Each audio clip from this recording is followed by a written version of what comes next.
I'm just Ken. Anywhere else I'd be a 10. Where I see love, she sees a friend. I'm literally Ryan Gosling. Look, I wasn't a big fan of Barbies growing up as a kid. I was more into action figures and Star Wars toys. But I can appreciate the way that this movie has made such a cultural impact on mainstream media. People are going to the theaters dressing up in pink.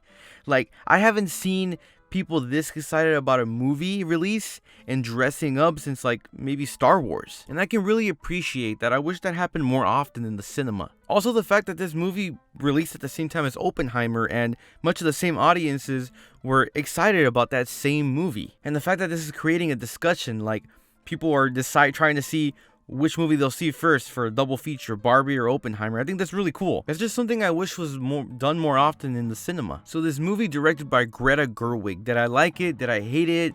I fucking loved it. It made me laugh. It was touching and charming.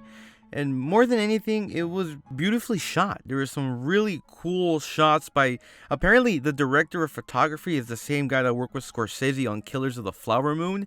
So I'm just like really impressed that all of these people put all this much effort into this Barbie movie. There's jokes that make both adults and kids laugh. I watched this movie with my niece and my nephew and my sister, and they all loved it. I mean, look, there was times that my nephew got bored and even I did, but that's fine because I'm not the target audience. And it's okay to not like relate to everything in the movie. Not that there wasn't anything to relate to. I related a lot to Ken. Ryan Gosling's character pokes fun at masculinity, and the funny part is, I actually identified myself in Ken. I've been that jealous guy desperately trying to get the attention of a special someone. But you know what, guys?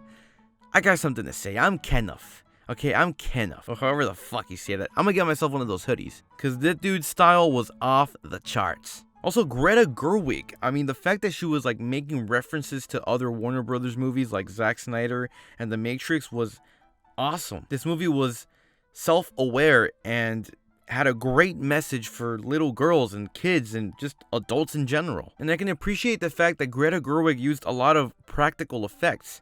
Like there's a scene where Margot Robbie takes off her shoes and the shoes stay in place. And apparently, in order for her heels to stand upright like a Barbie toy, she was holding on to like a plank or some metal bar. So the fact that they're like really using all these practical effects and not using visual effects to put that on screen was something I really appreciated. They even tried doing a Kubrick front projection effect that they used in, I believe, in 2000: A Space Odyssey. I mean, by the way, the opening shot of the movie, the opening sequence, was a love letter to Stanley Kubrick. And apparently there's a table that they use in Barbie that was used, or it's like a replica for the movie Doctor Strangelove. That's so cool. And there's this scene in the ending where Barbie is in like this white space like world, and it was all done practically with a complicated setup using lighting and reflections. When I watched it, there was something about that scene that felt warm and glowing that I think was as a result of all the practical effects. If they were to stand behind a green screen, I don't think I would have gotten that same experience. But it was nice seeing it with my niece, my nephew, and my sister. It was funny seeing their perspective and their reactions, and the fact that my niece recognized Will Ferrell from Buddy and she recognized like shots of Grease was like really cool. It's just great. I just love it when I see somebody else's like excitement, especially if it's my niece or someone close to me. When I see them get excited for a movie, it warms my heart. I think Warner Brothers was like purposely trying to compete with Oppenheimer. And by the way, I've heard that they beat Oppenheimer in the box office opening weekend. That is nuts, dude. And this movie has a stellar cast, just like, Oppenheimer has a stellar cast as well. Barbie features actors like Margot Robbie, aka Mommy, Ryan Gosling, Shang-Chi, Dua Lipa, bro. Dua Lipa, John Cena, Will Ferrell. You think Warner Brothers was trying to stick the middle finger at Chris Nolan, being like, you know what? Yeah, we can compete.